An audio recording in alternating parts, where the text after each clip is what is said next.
የምር አብርሽ በዚህ ልክ ሩታን ያስለቀስካት፣ በዚህ ልክ ዋንተ እንደዚህ እንባዋ የፈሰሰው እንባዋ ዋጋ ያስከፍልሃል። የምሬን ነው፣ ዋጋ ያስከፍልሃል። ሰላም ሰላም ቤተሰብ እንዴት ናችሁ? ሰላም ናችሁ? ከያላችሁበት ሰላማችሁ ይብዛልኝ። ቤቱን ላይክ ሼር ኮመንት ማድረጋችሁን እንዳትረሱ ማለት ነው። የምር በጣም ነው ልብ የተሰበረው።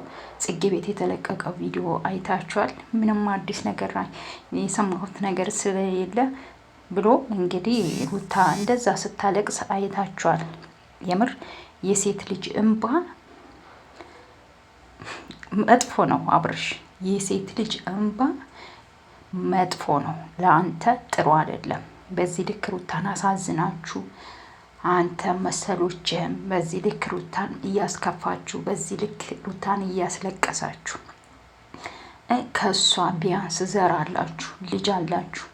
ግን በዚህ ልክ እሷን እያስከፋችሁና እያስለቀሳችሁ ለዚህ ነገራችሁ ዋጋ እንደምትከፍሉበት አትጠራጠሩ። ሩታ የምር ንጹሕ ሴት ናት።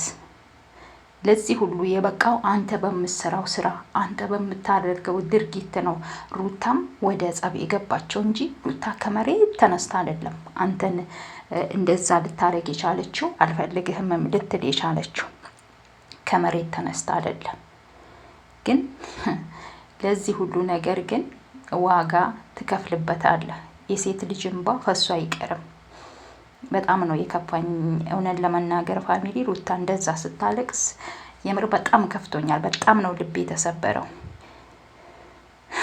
አብርሽ ይሄን አክል የልብ ለምን እንደተሰማው ባላቅም እንግዲህ ሩታ ማታውቀው ነገር በዚህ ነው የታመምከው ወይስ የፈልገው ሩታ አሁን አሰርቼብህ ነው እንድትለው ነው? እኔ ምንም አልገባኝም ፋሚሊ። ሩታ ምን እንድትነግራቸው እንደፈለጉ አላቅም። እሱም እህቱ ብቻ በጣም ነው የሚያሳዝነው።